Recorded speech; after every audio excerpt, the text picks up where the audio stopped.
Listen, I'm easy to find. And listen, they can kiss my ass if they don't like it. What's up? Ethan back with another viewer presentation. Hope you're all well. Hope you're having a great Friday. We're almost at the halfway mark of May. Can't believe that. This is episode 17, season 7, Big League Sports Talk.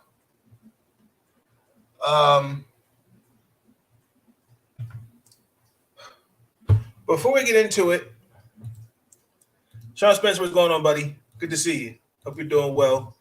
Before we get into it, there's a few things I want to say up front. All of season 6 has been officially uploaded.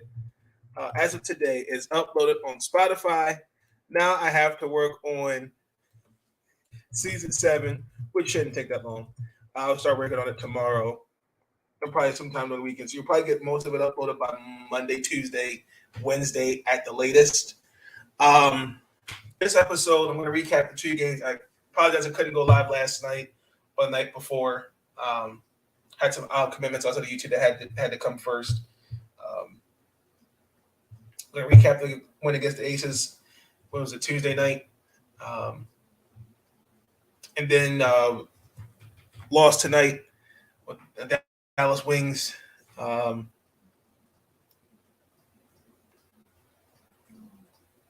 This loss, I don't know how to feel about this one, but we're going to recap that one. I got another video coming out once I'm done with this video.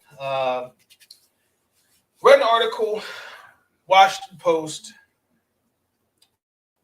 talked about with one Brenda Freeze, and some of the comments in that article I thought were very distasteful.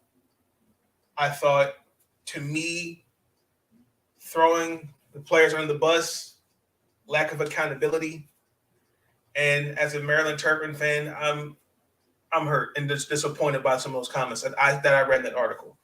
So be tuned in for the next episode. That'll be episode 18. I've read all the episodes and numbered correctly. Season 7 will end when we get the official teams for the Eastern and Western Conference Finals, respectively. That's when season 7 will end. My goal is to get a new intro for season 8. That's the goal.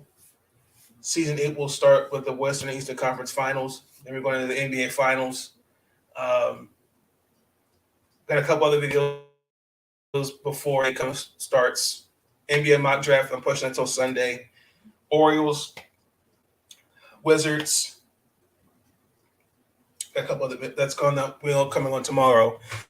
So be tuned in for those episodes. But really quick, I'm just going to touch briefly on the Aces. We won. The final score was 89-76. We held the first half. I was a little concerned because I thought we were going to lose that game. We were down 26-13. Again, I told you, Las Vegas, they are on pace. I believe they are going to win. I have them going to the finals. The biggest thing for me was containing the space. Containing their pace, making them pass the ball. I think you can beat Las Vegas if you force them to make the extra pass, in my opinion. I looked at Las Vegas. This is a team that came into Washington. They were a little bit winded. I do feel like fatigue did play a role, but I do feel like they're 57. They practically shot 58% from the field in the first half. That can't be ignored. They were in cruise control. Kelsey Plum and Jackie Young had 18 and 19 points respectively going into the second half. Then all of a sudden, in the second half, it was a complete turnaround. Las Vegas, we contained them to just 25% from the field. I think some of that was, again, playing at the Mystics' pace and not the Aces' pace. I thought that was key. even though we didn't have Natasha Cloud out there because she with COVID. Uh, that third quarter was huge. When you only allow a team to score 7 points in the third quarter, that's big. Um, I just the game was tied at 54, and that's when kind of all hell broke loose to me. Rory um, Makata, she started. She had 9 points in that game. She had 4 assists. Maisha Hines Allen almost had a triple double in that game. She had 15 points, 8 rebounds. I got to give a shout out to Katie Benson, Marilyn Turpin. Even though, unfortunately, I feel bad that her hardship contract's going to come to an end. Uh, the girl definitely has proved she belongs in the WNBA. I knew watching her at Maryland the last 2 years, she could shoot the three, but her basketball mind, her IQ, is just something that you can't ignore. Just the way she digests and just the way she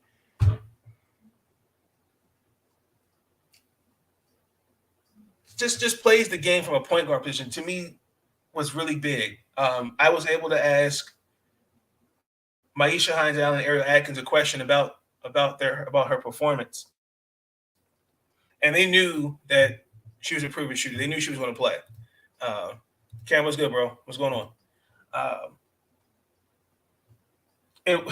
wish I had the clip, but I'll leave it in the description. But I gotta give a shout out to her. The Mystics, to me, I think their true test, because this is, again, I do predict the Aces will get to the finals. I do feel like fatigue played a role, but I think Washington made the adjustments going in the second half. I think it was a tale of two halves. First half, Las Vegas controlled the pace. They were making shots. And in the second half, Washington did the same thing. And that was the key. It was the tale of two halves. And then, painfully tonight, we lost at home. The final score, 94-86. What the hell was that? Hey, what the hell? You freaking kidding me?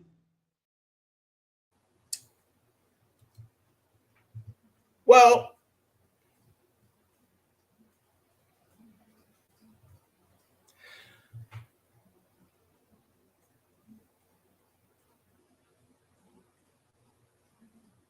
I'm trying to find the right words. I'm trying to make sure that I say the right things.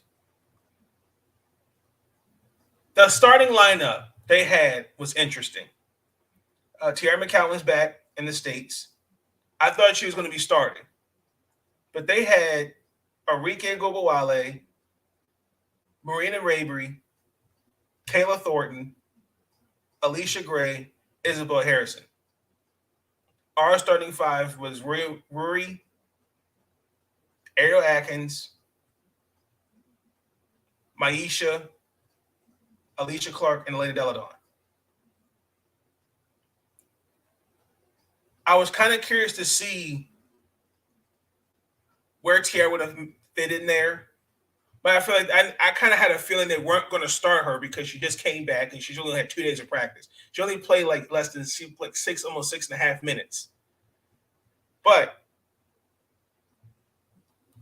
we had first of all, let me start off by saying this.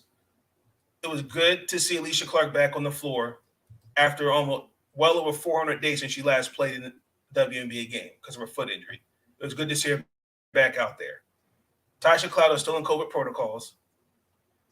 Stephanie Jones had to be waived today because of a hardship. She was the hardship for Alicia Clark. Sad. I am sad about that. But looking at this game, in the first half, I thought Washington lost. Washington got punched in the mouth. To me, I feel like, well, let me scratch that. Washington, I felt like could have won this game. Had that they punched Dallas in the mouth. They had a 10-point lead, a 10-point lead in the first quarter. And then out of nowhere, Arika Gubawale led the charge, and it looked completely lopsided. Stagnant offense, turnovers.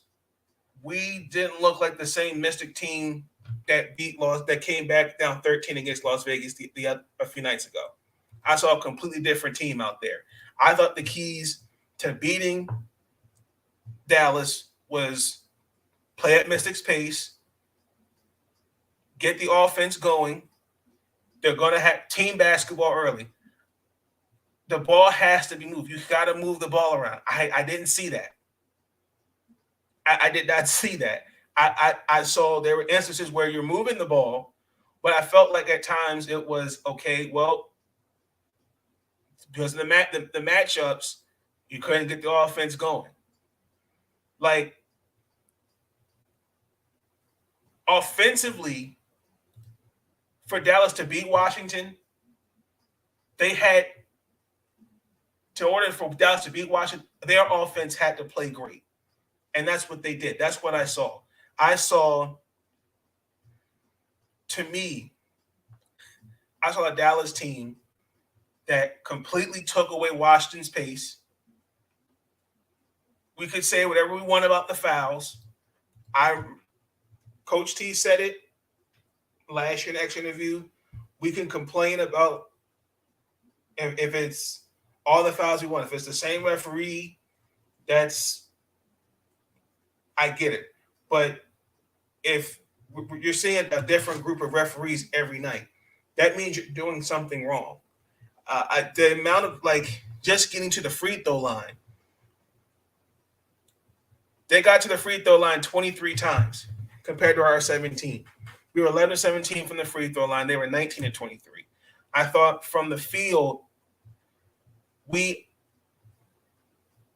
did better. We shot 52% compared to their 47%. But what killed us was the turnovers. We turned the ball over 18 times. When you turn the ball over, that many times, you're not going to win basketball games. I thought rebounding-wise, we looked a little bit better. We had 32 rebounds compared to their 29.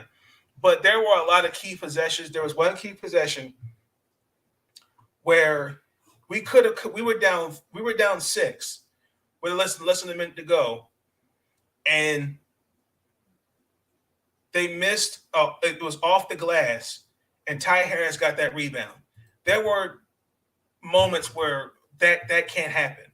I was very, very disappointed to seeing that. I felt like, they just they just turned the defense up. Enrique had 26 points to lead the team. Down the stretch, we were making shots, but at the end of the day, when you're not playing defense and you're turning the ball over, and we came up short to protect the 10-point lead, and we weren't aggressive. I felt like we were too aggressive. I felt like there were times where, again, the offense was stale, and that's not going to win you basketball games. I was very disappointed.